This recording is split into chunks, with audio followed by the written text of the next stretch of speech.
right, if you are watching this video, that means you are interested in completing your business cycle project and you need a little help doing so. To complete the business cycle project, we are using this website called Fred. To find Fred and what we are going to be looking at on Fred, just type the word Freded and then go to the categories area. Then you're going to get to a page that looks like this. This is the happy place. This is your motherboard. This is where you are going to begin every single one of the things you find for this project. These are a bunch of different economic indicators. So they all show different parts of our economy and how that part of the economy is functioning. So for example, if you are interested in manufacturing, you could scroll and until you find something that you kind of understand. So inventories is something I could probably understand. That means the stuff they have in their warehouses, if they have a bunch stored or if they're selling it. But another one that's relatively easier to understand is things like sales or things like expenditures, because generally when they go up, it's a good thing, and when they go down, it's a bad thing. Depending on what you look at, that might be different. For example, if you were to look at something like unemployment, well, it's not a good thing if more people are unemployed. So if that goes up, it wouldn't be a good thing.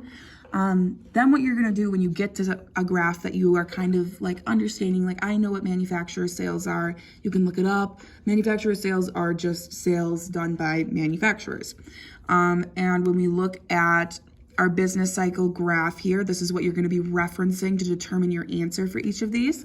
Well, when do sales go up? Look at your 4 phases of the business cycle at the end of this business cycle presentation on Classroom. Well, it says that increased productivity that usually associates with sales. Oh, right here, rising, retail sales, car, auto sales, existing home sales. So it looks like when sales are going up, that is the expansion phase of the business cycle. So I could take this whole graph, I would take a screenshot of all of this and put it in my presentation, and I would look at where we are now. This is us. Well, it looks like we've kind of overall been going up. Yes, we have these small little periods of up and down, but remember, when we're looking at the economy, you're generally wanting to look at the overall change. So right here, we could say this is overall going up. You might even be able to argue kind of a peak here since it's slowing down. So a peak is after an expansion. It's when things start to slow down, but it's not necessarily, oh, here we go.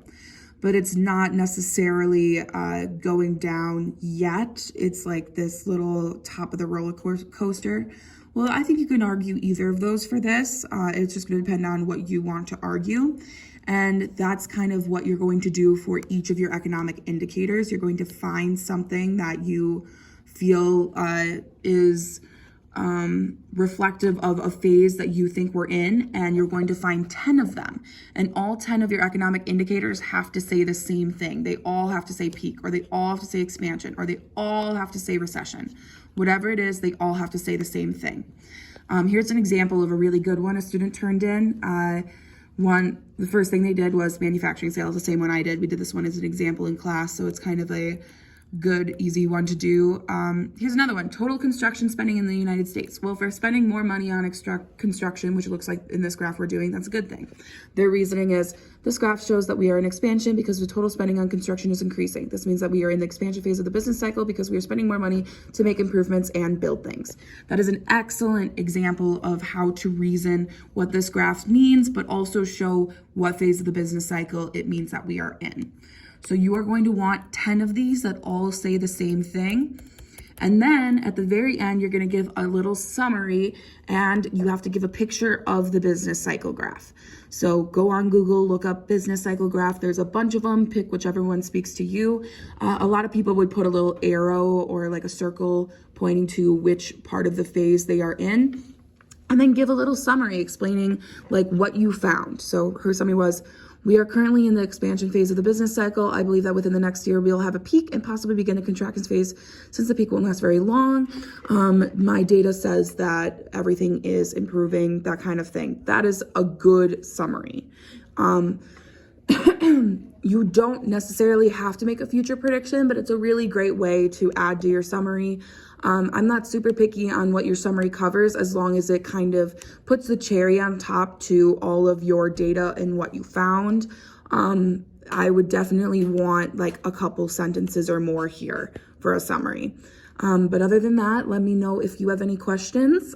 Please come in for JIT if you need some extra help. But this is what your business cycle project looks like using this website. And please turn it in when you get it done.